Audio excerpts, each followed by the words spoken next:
the West.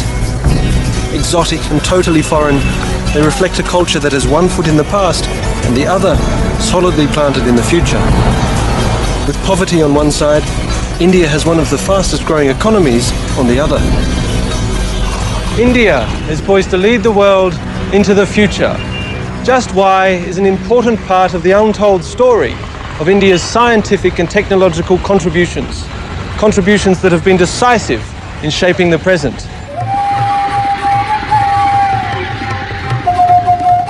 To look at one of the most astounding feats of India's past, I travelled to Jaipur, some 300 miles south of Delhi. Jaipur is famous for its legendary Pink Palace, but I was looking for a scientific treasure of magnificent scale. Here in Jaipur, the Hindu belief spurred an innovation of unprecedented precision. Much like in the modern Western world, the movements of the sun, the planets and the stars were believed to affect human life. In order to determine the most auspicious times for important events, like festivals or marriages, precision was crucial. Astrology, a pseudoscience claiming divination by the positions of the planets, the sun and the moon, gave rise to one of India's oldest and most important sciences, astronomy.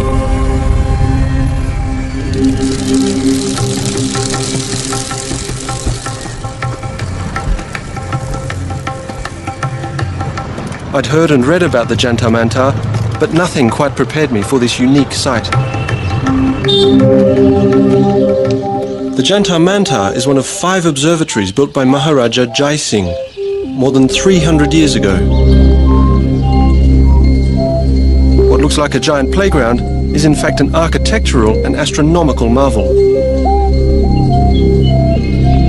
Unlike the small metal tools the Europeans developed to read the stars, some of the 16 astronomical instruments built here out of stone, mortar and plaster are the biggest in the world. Prior to Jai Singh's time, astronomers relied on smaller instruments such as the astrolabe. The immense forms that Jai Singh built here and elsewhere in India are the only ones of their kind. Why is it that an instrument like this is so big? Resident astronomer Dr. 𝓓𝓸𝓬𝓵𝓵 explained the importance of scale. Circumference and the large number of markings you can have on the circumference and really small angles you can measure through. And is that true of all of the instruments? They're all so big because that makes them all more accurate? Yes, exactly. The measurements can be really accurate. So the bigger it is, the greater the precision? Yes, exactly. The larger there is a circumference, then the smaller angular measures you can mark on these dials. At 𝓓𝓸𝓬𝓾𝓶, the ancients could track the movement and position of the celestial bodies with a higher level of accuracy than anyone before them. Believe it or not, the object behind me is a sundial. It's not one of those cute little circular ones you see. It is in fact the largest sundial in the world.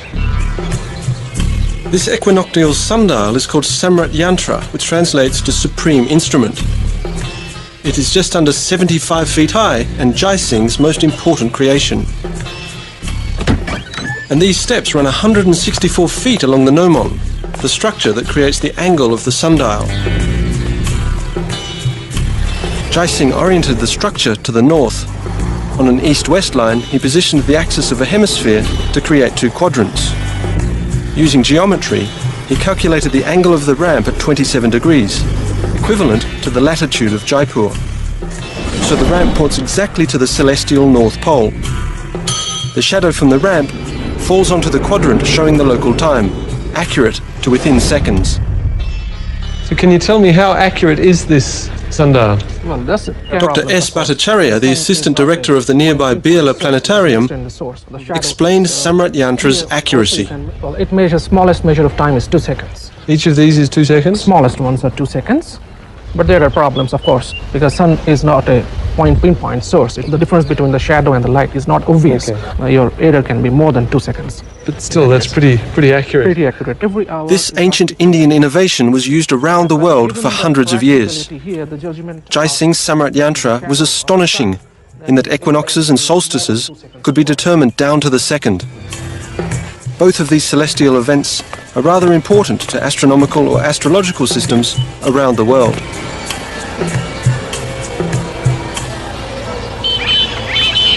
But he didn't create something out of nothing. Jai Singh's designs capitalized on a dimension of science and technology with much older roots in India's history: mathematics. It all started with a dream. According to Hindu tradition, the world began from nothing when it was dreamed by Brahma, the creator god of India. Brahma's waking and sleeping pattern was believed to govern vast cycles of history. So vast indeed that a single Brahma day lasted one kalpa, that is 4.32 billion years. Almost the same time span modern geologists estimate to be the age of planet Earth.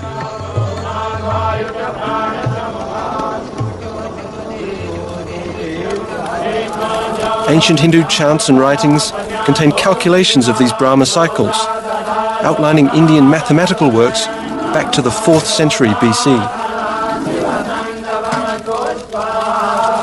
Interestingly, the ancients used words to express numbers. The word arms was used as the number 2, since humans have 2 arms. But words didn't lend themselves for calculations, so around 10 BC, they were replaced by symbols. Prior to the Indians, the Babylonians had 2 symbols. This symbol signified 1, 60, and 3,600, and this symbol signified 10. Obviously, with only 2 symbols, the applications were limited.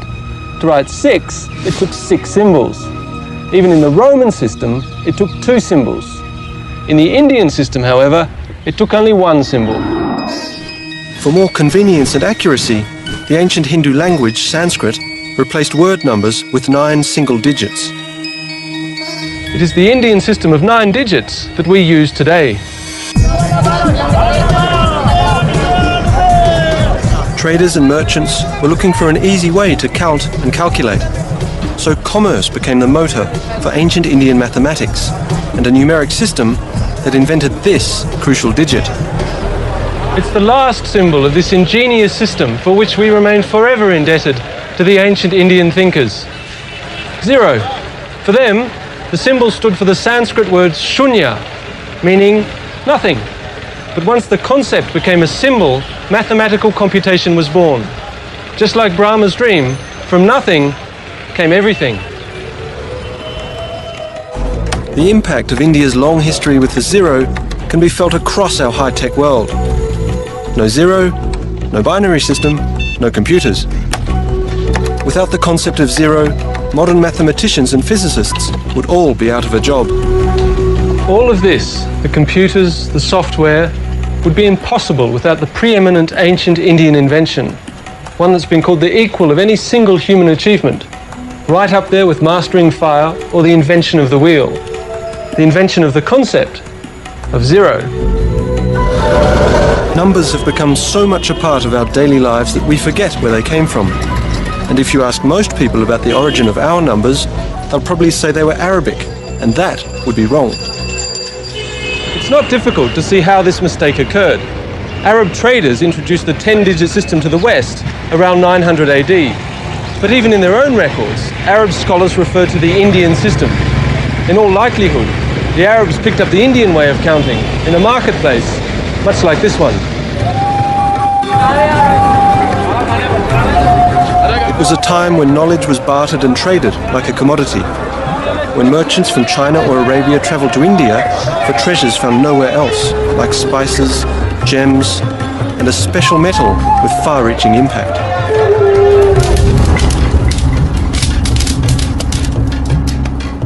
In search of the first advanced material in the ancient world, I travelled north to the foot of the Himalaya mountains to find clues to the legendary Wootz steel.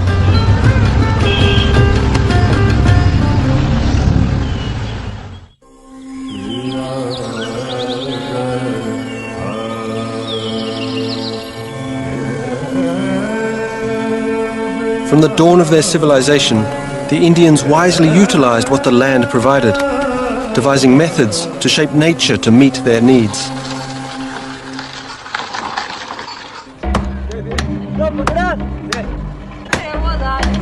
India's history of metalworking is documented in some of the oldest written records in the world. It is legendary. Yet only a few tantalizing clues to the source of that legend remain. Here, along the road to the Himalayas, I'd heard there were groups of itinerant workers who still retained one of the main skills of the ancient Indian metalcraft.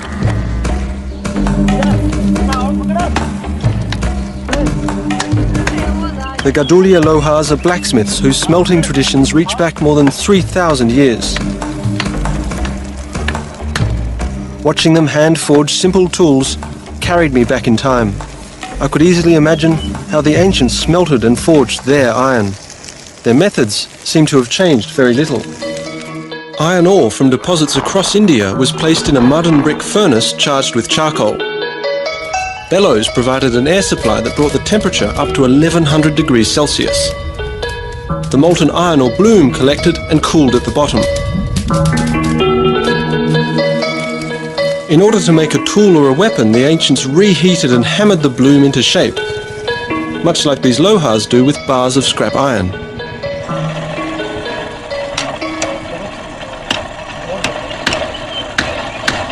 After a few whacks with the hammer, I came to appreciate the blacksmith's skills.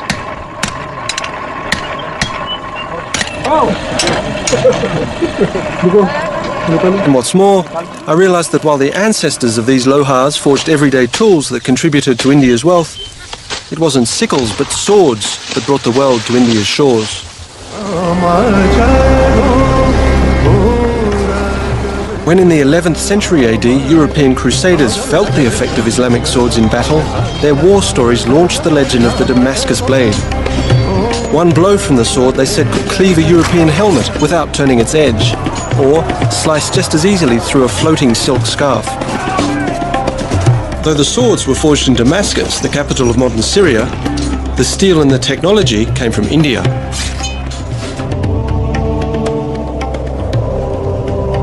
The Europeans took thousands of these fabled blades home, determined to uncover their secret. Yet, the formula remained a mystery for centuries.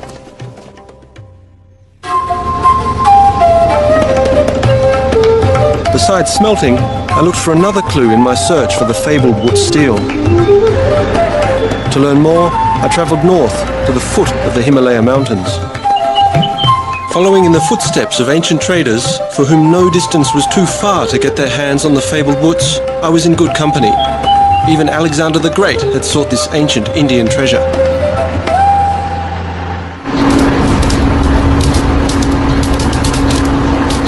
Today at Windlass Steel Company in the town of 𝓓𝓸𝓬𝓬𝓾𝓶, they're making replicas of the Damascus blade.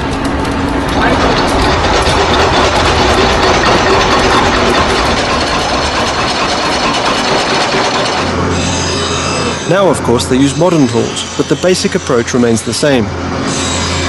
Forging, shaping and polishing constitute the major steps in creating a blade. Still, the big question remains whether the modern replicas retain more than just the look of the legendary steel. One legend would have us believe that to give the sword its finishing touch, the metal was cooled by thrusting it through the body of a muscular slave, to have his strength flow into the sword. And that's not the only outrageous tale. Others believe that the strength of Damascene steel came from quenching the sword in the urine of a red-headed boy, or in a goat that had eaten ferns for 3 days, neither of which got them very far. In the centuries after the Crusades, many sought to replicate the swords of Damascus, but most achieved only the appearance, not the properties. In fact, it took nearly till 1975 to unlock the secret of the Syrian sword, of Indian wood steel. The irony is, the most important legacy of the ancient Indian metalworkers was not the recipe of the steel, but a byproduct of the search for it. Over the centuries, many metallurgists came to believe the blade's secret lay in its unique surface pattern called water structure. The pattern, some suggested, indicated that carbon content was the key. And while that was true, all attempts to reproduce wood steel failed. And we have some latest equipments also. In a modern lab where they develop new steel products, I met Mr. S.K. Mahajan, a sheet metal expert. Okay, what changes with steel? He's benefiting from the search for the secret to wood steel. There are a lot of developments in the automobile sector, white goods sector. Across Europe, researchers compared different metals under a microscope. They never found the secret to the magnificent metal, but what they did find was a lot of very useful information. So one byproduct of the search for Wootz steel was metallurgical microscopy. Discovered in 1822, it is still used today to evaluate the strength and purity of metals. This is what happens inside? This side, I'll show you the rolling mill. To see another byproduct of the search for Wootz steel, I took Mr. Mahajan up on an offer to inspect a rolling mill. This is one of the largest sheet metal producers in India. For centuries, metallurgists and blacksmiths tried mixing iron with everything from zinc to lead in an effort to replicate Wootz steel. Along the way, they took note of various new combinations and the interesting properties they had. In 1822, an English researcher by the name of Michael Faraday added chromium. He didn't get Wootz, but he did get a steel alloy which we could hardly live without. Stainless steel evolved from Faraday's inspired research. What would we do without it? Using heat and pressure, the alloy steel sheets are processed to become appliances, automobiles, and other everyday tools and utensils. What makes stainless steel so desirable is that it doesn't rust, a property we easily take for granted.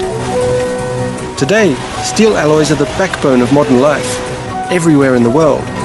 Owing a profound debt to the ancient Indians, we use them anywhere from airplanes to operating rooms. But besides Wootz steel, the ancient Indian metalworkers had more tricks up their sleeves. And to see some of their most monumental achievements, I travelled to the East Indian state of Orissa. Because it was here where in the 13th century AD, King 𝓓𝓸𝓬𝓾𝓶𝓮 commissioned a magnificent temple dedicated to the Hindu sun god Surya. Sun worship is one of the oldest forms of religion, not only in India.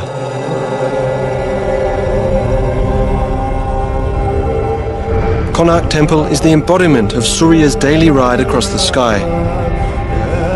His chariot has 12 wheels, one for each month of the year.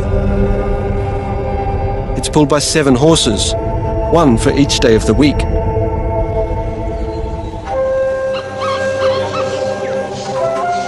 Konark Temple is one of India's most astounding sights. Though much of the original structure has decayed, I could see that the remains bear witness to the accomplishments of the ancient builders. Researchers know a lot about how the temple was built because of the locals' deep attachment to it.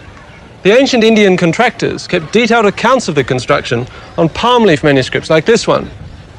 But some local families kept the original manuscripts, from which we have an astonishingly detailed record of the project, stretching back 1,000 years. Organised with mathematical precision, the manuscripts tell of a highly technical building process which was completed in only 12 years. Stone blocks were the principal building material. Ironworkers played an important role in this ancient construction technique. They were the ones to forge these interlocking clamps, designed to hold the stone blocks firmly in place. What is new in this temple is that its builders relied on the innovative powers of the ancient metal workers. Using the same basic technique of heating iron ingots and hammering them together, blacksmiths created beams up to 20 feet long and weighing over 5 tons. You can see here where the individual ingots were joined together. In so doing, the ancient blacksmiths created the first beams used in construction, a remarkable application of a simple technology.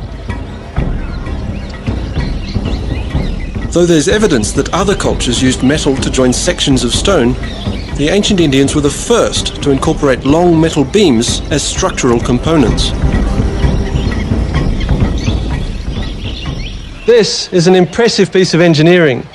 Hand-forged iron girders support massive stone lintels to form the supporting structure of the building. During early explorations of the site, more than 20 girders were found throughout the temple. Now, given that each of these girders weighs around 10,000 pounds, and the stone lintel probably just as much, it's truly amazing that the workers could lift such a massive weight. The mystery was solved when researchers analysed the palm leaf manuscripts. It seems the builders relied on an imaginative mechanism created by the blacksmiths, and a local source of auxiliary power. Using hand-forged iron pulleys and ropes, the stone lintels were placed on wooden planks. Elephants were trained to step on these to raise the lintel pieces in the air, while a team of men pulled on the ropes to set them on the girders. Throughout the construction, elephants did the heavy work. From lifting to grading, they were not only the cranes but the bulldozers, levelling the building site before the foundation was laid. Their labour has made them immortal. When you think how important elephant power was to the temple builders, statues like this one make a lot of sense. The elephants deserve to be remembered for their contribution to one of the great monuments of ancient engineering and architecture.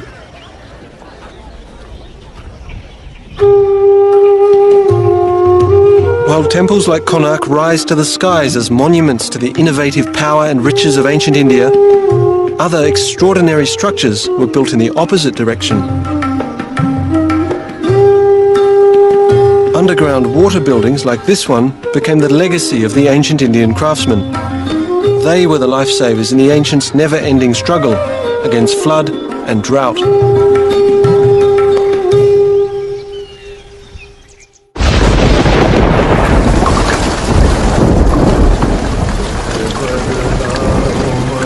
The monsoon's powerful rhythms have shaped life in India since earliest times. Today, they continue to do so. 90% of India's rain falls during a 3-month downpour. The deluge saturates wetlands and swells the sacred rivers, which Hindus view as goddesses, brought to earth to help humanity.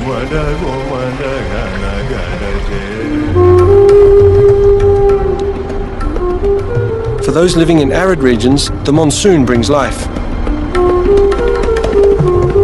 The need for water during the 9 dry months inspired the ancient Indians to develop a unique architecture.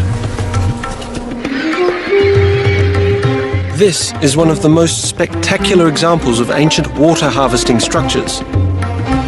This step pond in northern India taps into a deep reservoir where it is believed sacred rivers mix. This stunning structure allows access to groundwater year-round. Its step architecture is one of India's most ingenious inventions, showcasing the expert skills of the ancient Indian stoneworkers. This style of architecture, which is unique to India, is called a water building. This particular one, the Chandbauli step pond, is the largest of its kind. Step architecture, which could be round or rectangular, was designed to meet both practical and spiritual needs in India's driest regions. Stone blocks became steps, facilitating the long walk down to the life-saving resource. And a long descent it was. The pond is over 5 stories down, and farther still when the water level drops during the dry months. With stone blocks, you could build square corners and curves and keep the layers level, regardless of the incline. Whereas temple architects used stone blocks to build upwards, creating vaults and chambers. Step wells and ponds were built in the reverse direction.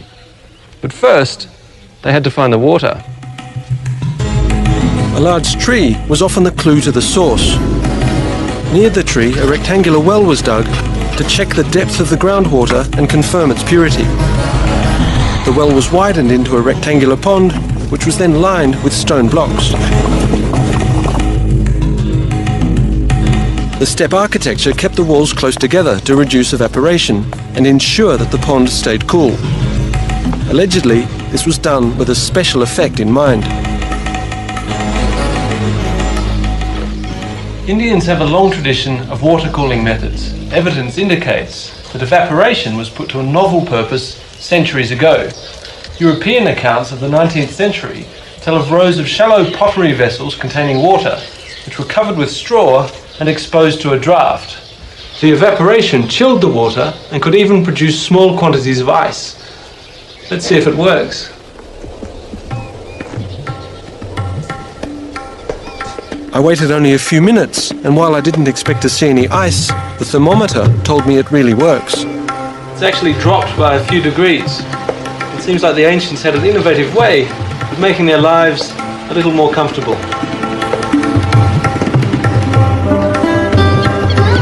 Dating back 1,000 years, water buildings like these show the advancement of ancient Indian science and technology. And what's more, the water harvesting techniques that sustained them for centuries are now inspiring modern applications. One project may just become a role model for others. 𝓓𝓸𝓬𝓾𝓶𝓮𝓷𝓽𝓪𝓻𝔂 is a small farming village some 2 hours' drive from Jaipur, in one of the driest regions of India. In a good year, the 3 monsoon months bring 12 to 35 inches of rain to 𝓓𝓸𝓬𝓾𝓶, and that's usually enough to provide water for the people, their livestock and their crops all year round.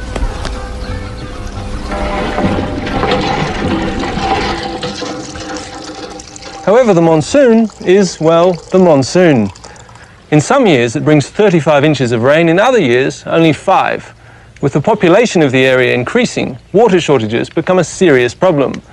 In 1982, a water management crisis inspired a local visionary. He tackled the problem using an ancient yet innovative approach. हम सब लोग इकट्ठे होकर के और सब लोगों ने मिलके काम किया. Laxman Singh, a member of a prominent local family, has dedicated his life to reviving traditional rainwater harvesting methods in a parched and barren land. तालाब बने हैं, सारे लोग निठल्ले ना बने, कम से कम. Mr. Singh explained that before he took up this cause, most modern approaches had failed because they were foreign to the villagers. So मैं अपने गांव के प्रयासों में, So instead, he reminded them of their ancient wisdom. के प्रयासों में तब्दीली हो. The water methods used in the construction of step ponds and step wells inspired the 𝓓𝓸𝓬𝓾𝓶 squares. मेहनत करें चाहे नहीं करें, लेकिन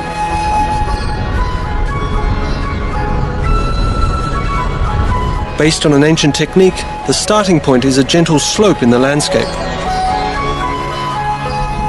A large patch of the slope is divided into rectangular units of approximately 200 by 400 feet. Each unit is enclosed by dikes along the 3 sides that lie towards the lower part of the gradient. They're called 𝓓𝓸𝓬𝓾𝓶, meaning squares. This zigzag pattern on the land allows rainwater to enter the square and fill it up.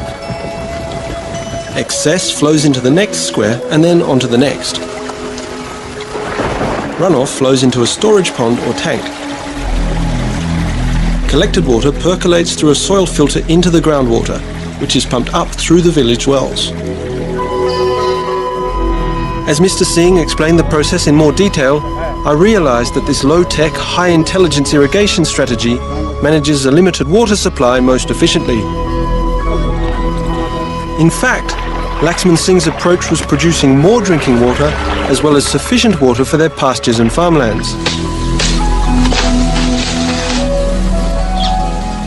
As it turned out, the ancient technology was very successful. 2 figures indicate the success here. In 1982, the village's largest pond, in local parlance the flower tank, irrigated 50 acres. Now it irrigates 700. That's a 14-fold increase based on what the ancients knew. And what's more, the example set by 𝓓𝓸𝓬𝓾𝓶 can serve not only as a role model for India, but for other arid regions across the planet. Looking back in time, India's 5,000-year-old tradition with cotton has the subcontinent blooming and booming again. Nearly 200 years ago, it helped spark the Industrial Revolution. And today, this unrecognized contribution has India poised to regain its first place in the global textile market, providing the world with the fabric of our modern lifestyle.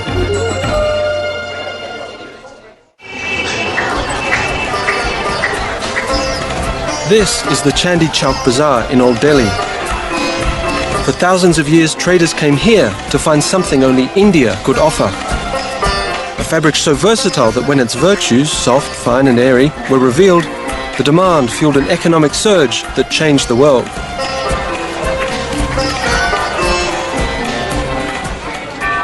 I'm standing in a sea of a product that made India bloom and boom. Everything in this market is made of cotton. Deep within these colourful fibres is another untold story of India's contribution to our technological past.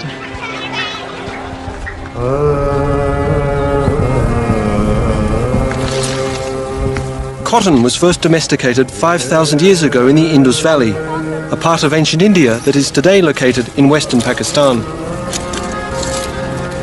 Each fibrous bloom is called a bole, which contains many tiny seeds. Rich in vitamins and oil, ancient farmers fed the seeds to their livestock long before the true treasure of the plant was discovered. Called wool-bearing trees by the Greeks, cotton plants were traded across the ancient world, but few devised an efficient technology to mine their magic.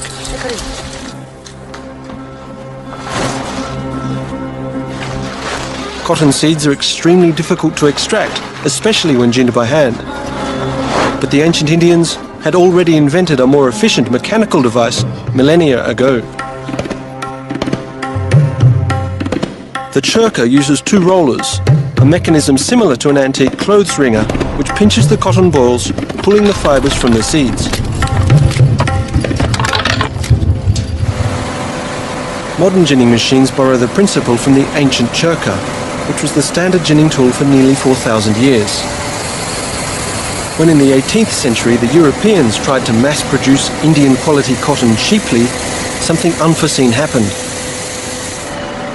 European inventors stimulated the Industrial Revolution, launching the age of machines. And although machines were able to replicate most of the legendary Indian process, one crucial manual step was never duplicated by a machine.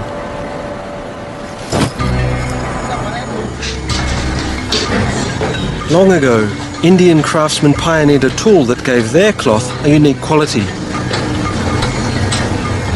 The origins of the spinning wheel are somewhat obscured, yet the earliest recorded appearance was in India. For millennia, thread was spun by hand and with simple spindles. Then, around 1,000 years ago, the spinning wheel was developed. It was a simple, yet enormously efficient technological leap. The wheel turns the spindle, which gently twists and collects the thread. The spinning wheel was so efficient that in skillful hands the normal daily output could be doubled, and yet the legendary quality was retained.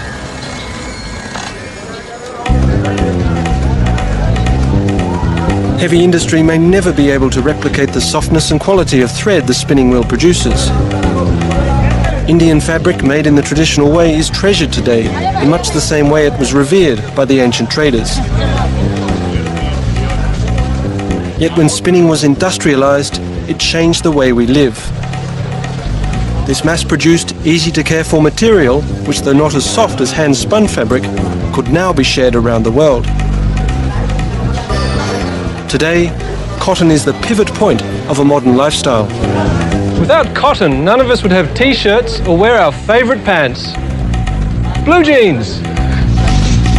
You wouldn't think it, but 40% of our clothing contains cotton. With centuries of deeply rooted experience, India is once again poised to become the world's leading supplier of this ancient material. Into the production area. Thank Please. you. Thank you. In this vast modern processing plant in Alwar, 2 hours drive southwest of Delhi, 𝓓𝓸𝓬𝓾𝓶 Syntex processes 800 tons of cotton per day. A far cry from what a farmer could produce with a 𝓓𝓸𝓬𝓾𝓶. Here they spin some 10 million yards of thread a day, more than all the spinning wheels in India could have produced in a year. The technology that is likely to have originated in India hundreds of years ago is now re-imported from Germany, Japan and Switzerland by way of these modern machines, with the processes becoming ever more efficient. We have made the cotton ready. I came to realize how much ancient knowledge contributed to the importance of the marketplace, where not only goods but ideas had been bartered, exchanged and spread around the world. For thousands of years, merchants have come to buy, sell and trade here in the bazaars of India, returning home with Indian cotton goods, new ideas, perhaps ingots of raw wood steel, and of course the famed Indian spices so coveted around the world. Many of these spices have medicinal properties. In ancient times, most medicines came from plants. According to the ancient Indian physiological texts, the state of one's health can be attributed to one's eating habits. science has shown that some plants have curative powers. Willow bark is the basic ingredient for aspirin.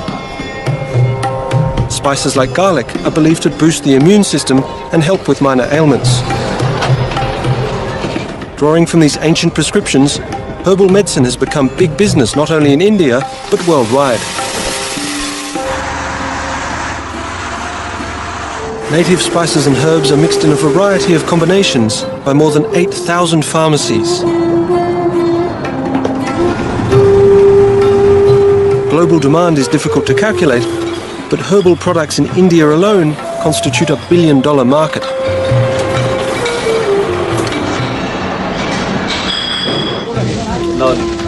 Herbal medicines are distributed in more than 20,000 dispensaries nationwide. But the use of herbs and spices is only one step towards health in India's comprehensive medical philosophy.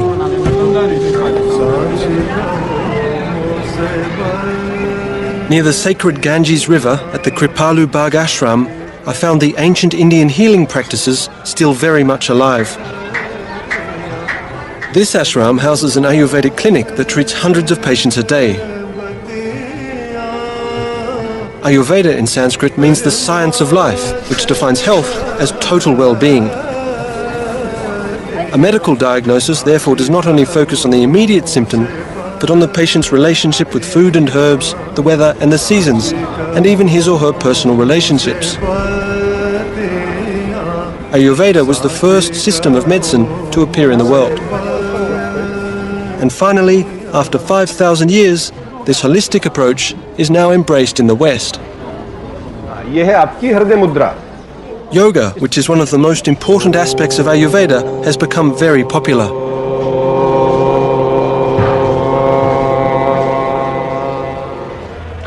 I'm here to learn what I can about Indian medicine. Since it all began with yoga, yoga is where I begin. Let's see what they can teach me. I joined the class at a crucial point. They were just getting ready for a breathing lesson. और रोग प्रतिरोधक क्षमता को बढ़ाता है. Ancient yoga principles emphasize the importance of deep breathing and muscle control. Recent findings indicate that yoga boosts the cardiovascular system and relieves anxiety.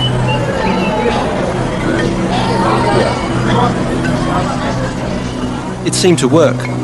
The yogic breathing exercise, though a bit unusual, invigorated me immediately.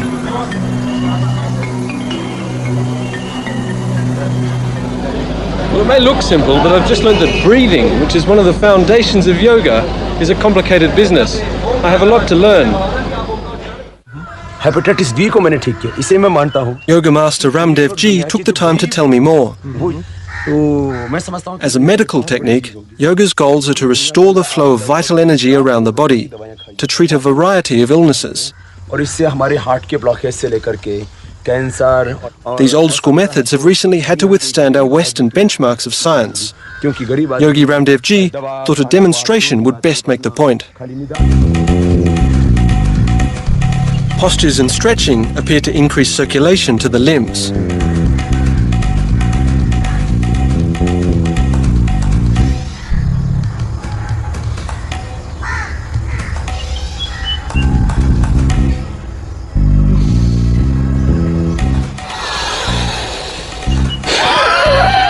Deep breathing induces relaxation, and with practice you can gain control of muscles you never knew you had.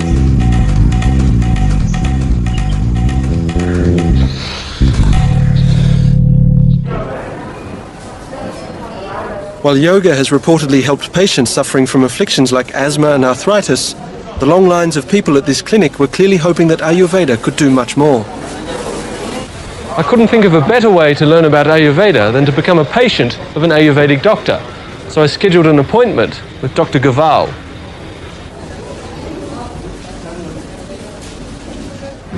Hello, can I come in? Please. I have a prescription letter. Yes, please sit down. Thank you. I would like a checkup. I'd like a please. general From Ayurvedic where? checkup, please. From where? Australia. Okay, I tell you what is Ayurveda. Dr. 𝓓𝓸𝓬𝓾𝓶 explained that in Ayurveda it is all about your humours. विज्ञान है. Good health has to do with the balance of internal forces or doshas. एक तरीका सिखाता है हमें.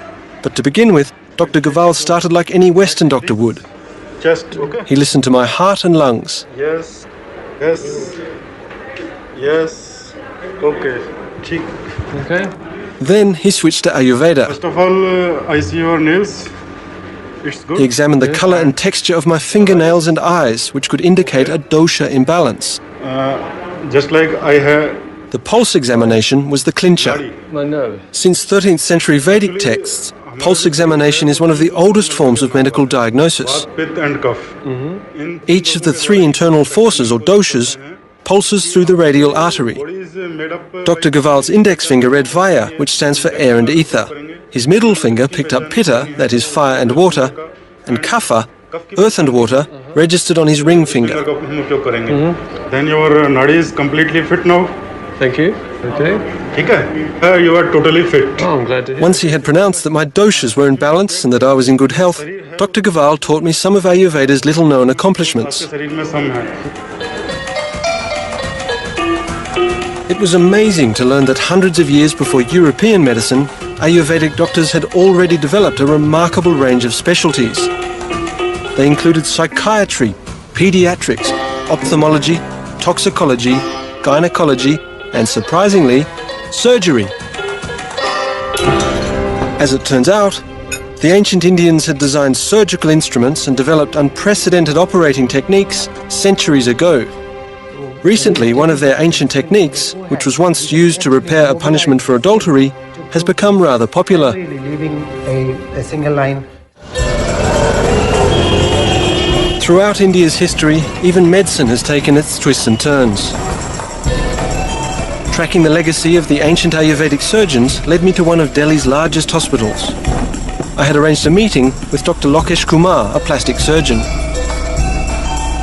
Familiar with Indian medical history, he assured me that one ancient Indian invention in particular was making a lot of people very happy today.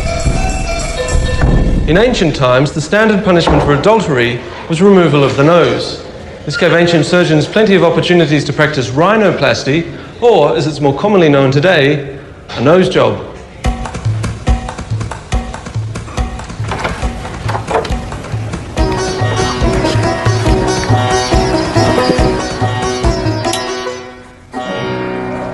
Dr. Kumar, it's fair to say that Indian doctors have been doing what you do for a very long time. Well, this operation of rhinoplasty, it evolved in India. The earliest description, that is 600 BC, was the tissue taken from the cheek. Right. But the basic principle remains same. So what you're saying is that the practice you do today is exactly the same as the ancient practice? That's right, because the reconstructive rhinoplasty has been practiced for ages. We mark it. Except for a slightly different measuring technique, little has changed in the procedure invented by the ancient Indian surgeons. For making the nose. A leaf was used to measure the area to be covered. A flap of skin was dissected from the cheek or the forehead and flipped over. One side remained attached to provide the blood supply. The flap was then sutured to scarified areas on the cheek. Wooden tubes were inserted to form the nostril. The essential technique of moving skin from one place to another is exactly the same as the ancient technique. Well, that's right. Why we take the tissue from the forehead is because the skin here is quite elastic. And when we have taken sufficient skin from the forehead, we can actually mobilize the skin to close the defect. So you can get a new nose and clean up the wrinkles on your forehead all at the same time. Well, that's right. You get the forehead wrinkles removed as a bonus. I wouldn't mind a bit of that. What most impressed me about my visit to Dr. Kumar's was the sheer antiquity of plastic surgery. For centuries, this ancient Indian idea has been a true blessing for those who desperately needed it, and for those who are merely looking for a little improvement.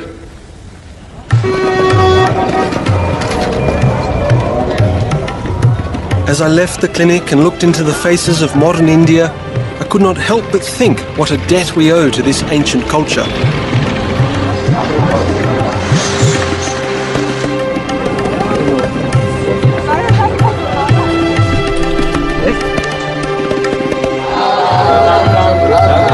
From mathematics to architecture, what we wear to what we eat, our lives have been shaped by an ancient wisdom. For 7,000 years, India has provided the world with its riches.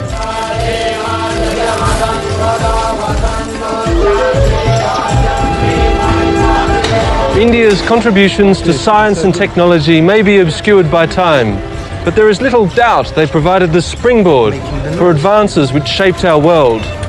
Given India's track record, one thing seems certain: